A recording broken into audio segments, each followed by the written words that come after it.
Are you dreading tax season? I mean, just the thought of having to get your taxes ready has just brought on a ton of anxiety to your heart and to your mind. But what if I told you there's a better way? And on today's show, I'm going to show you a way to create a plan and actually live in real peace, even in the midst of tax time, anxiety, and fear.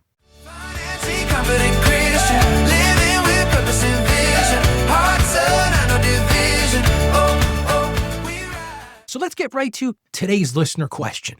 Ralph, this time of year creates so much anxiety for me. I'm always worried that we're going to owe money on our taxes. And just the thought of even getting our tax returns done makes me nervous and concerned. Now, I know I shouldn't feel this way, but I do. How can I find peace with this once and for all? Well, first of all, thank you for sharing your question. It reminds me, I bet about 35 years ago, I was doing tax returns. I was actually working for my dad's company at the time. And this fella came in to get his taxes done, and he sat down at my desk and he said to me, he says, Ralph, I don't know that you understand this, but this is such a huge anxiety thing for me. He said, in fact, I haven't filed tax returns in 10 years. And I said to him, well, what's going on? He goes, no, you don't understand. Like physically, Ralph, this makes me ill. Now, I won't tell you the whole story, but ended up, he had a documented illness where he had this anxiety. Now, that may not be what you are suffering from today. But today I want to help you find peace, because when you fear something, it's usually because you don't have a plan. You don't know what it is. So today, my big overarching goal is to help you build a simple plan that you can name it, which leads me to the first thing we've got to do. We've got to name the fear. Now, this isn't a time to judge yourself. Most of the time when it comes to taxes, this is the situation. And you can say this plainly. I'm afraid we're going to owe, and I won't know what to do. That is probably 90% of the situation that most people tell me who have tax anxiety. They just don't know. They're afraid. Maybe they're scrimping and saving. They're living paycheck to paycheck. So many of us are in that situation. And so many of us, we have this fear because we don't know what to expect. So here's the first thing I want to encourage you to do. Replace that fear with, I shouldn't feel this. Stop saying that. It's okay to feel this. Replace that with, this is real. This is real fear. This is real anxiety. This is real concern, but I can handle it. Because see the difference there? It's one thing to have a fear and not let that allow you to function. It's another to say, you know what? This is real. This is a real fear. This fellow that was sitting at my desk, let me tell you right now, this was a real fear. I could see it in his face. He was clenched up, his eyes. I could see it. But I said to him, across the desk, I said, we can handle this. So let's get to the second thing. We've got to turn that owe into a number. When you just say, hey, we might owe. Owe to me doesn't mean much. I've got clients that owe tens of thousands of dollars when we file their tax returns. For them, hey, they're expecting it. They know what's going on. So that's what we need to figure out. This is the time to get an estimate. Look at last year's tax return. Look at this year's pay stubs and income and just say to yourself, if you listened to the show the other day, I said one of the things that usually affects your tax refund or if you owe is your income. Well, if your income changed, do an estimate. One of the things that I think is a great idea to do, and I encourage my clients to do this, it's one thing to do tax returns at the end of the year. Now, we're in tax season right now. If you're watching this when on the scheduled day it's coming out, we are in the midst of tax time. But one of the things that I tell clients almost every day is let's have a meeting in the fall. Let's have a meeting in the early fall, September, October, and let's see what things look like.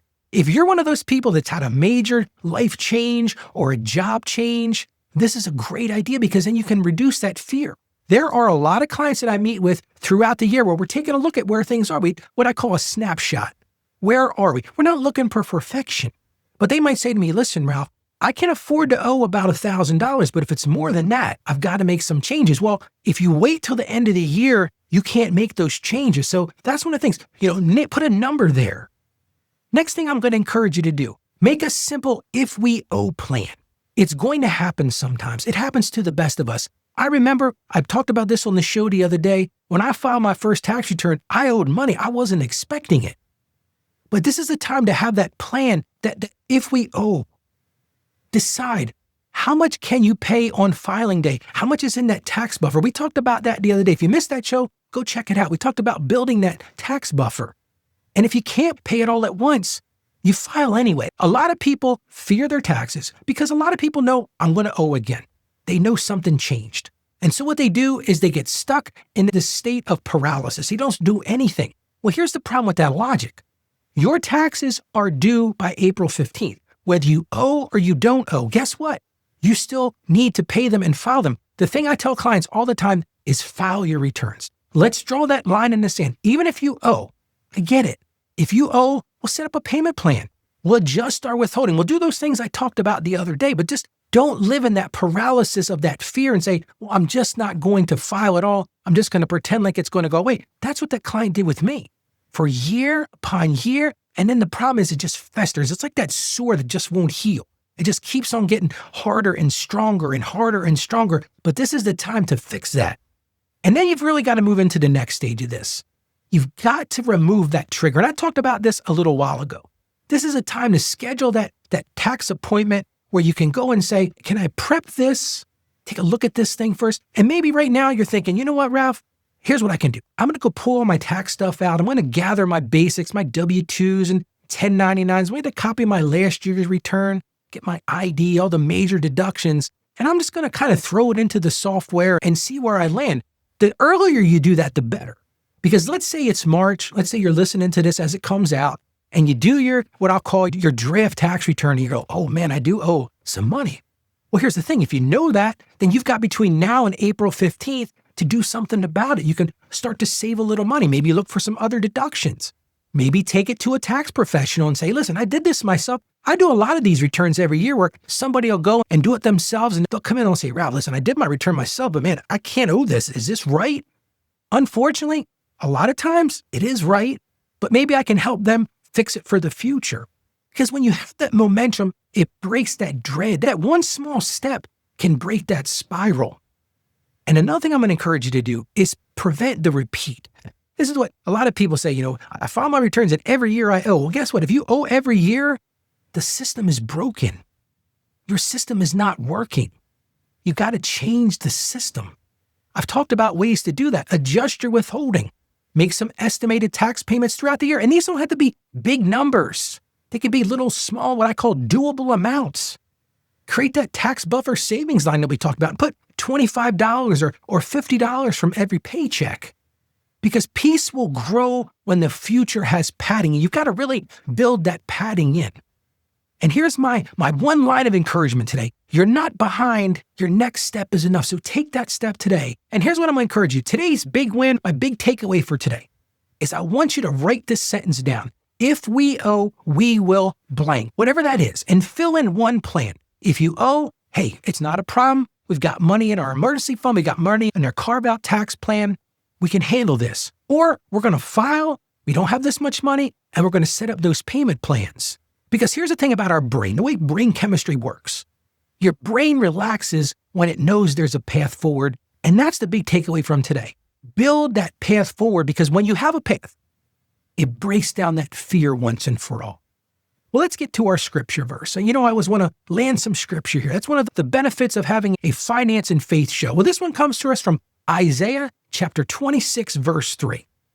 And it says, you will keep in perfect peace those whose minds are steadfast because they trust in you. I just love this verse. I want to read it again because I want you to really get your arms around this. You will keep in perfect peace those whose minds are steadfast because they trust in you. And if you think about it, this verse helps because tax anxiety pulls your mind into these endless loop of what if scenarios. And listen, I've been there. I see this almost every day during tax season. I can see the wheels going off as I'm talking to a client and I'm looking at the screen and I'm going to tell this client they owe money. And I can just see that the wheels are going off. They're in those what ifs. But God's inviting you to something deeper, a peace, a steadiness, that we're going to trust in Him. And yes, it might be a rough season. It might be we're going to have to go into a payment plan. We're going to have to take some money out of our emergency fund. We need to make some changes. But God's saying there, keep perfect peace if your minds are steadfast. Build those plans and trust in Him. Well, let's pray together. Lord, you see the anxiety that rises up around taxes and the real fear of the unknown. And you see how quickly our minds run to these worst-case scenarios or playing them out in our head, Lord. So give us wisdom for today, Lord, and peace for this very moment. Help us to turn fear into a simple plan and a clear next step. Teach us to trust you with provision, Lord, and with timing and with the outcome, even if the number isn't what we want right at this moment. And help us keep our minds steady on you when the worry tries to take over. Help us to be steadfast in our trust for you. And we ask this in Jesus' name. Amen. Listen, that tight feeling doesn't get to lead you. You can stop that right now by building a peace and a plan. And if you've got a question for the show, I would love to hear your question. It's what feeds me. It's why I do this show every day. I want to answer your questions. I want to help you break that cycle of financial shame. If you've got a question, go to financiallyconfidentchristian.com/question. I'll put this in the show notes, but it's financiallyconfidentchristian.com/question. I want to hear from you. Just share what's going on. Even if you might think, hey, this is a trivial thing, it's not trivial to me. So send in those questions. And I just want to thank you for joining me today. As I always say, stay financially savvy. God bless you, and you have a great day today. Financially confident.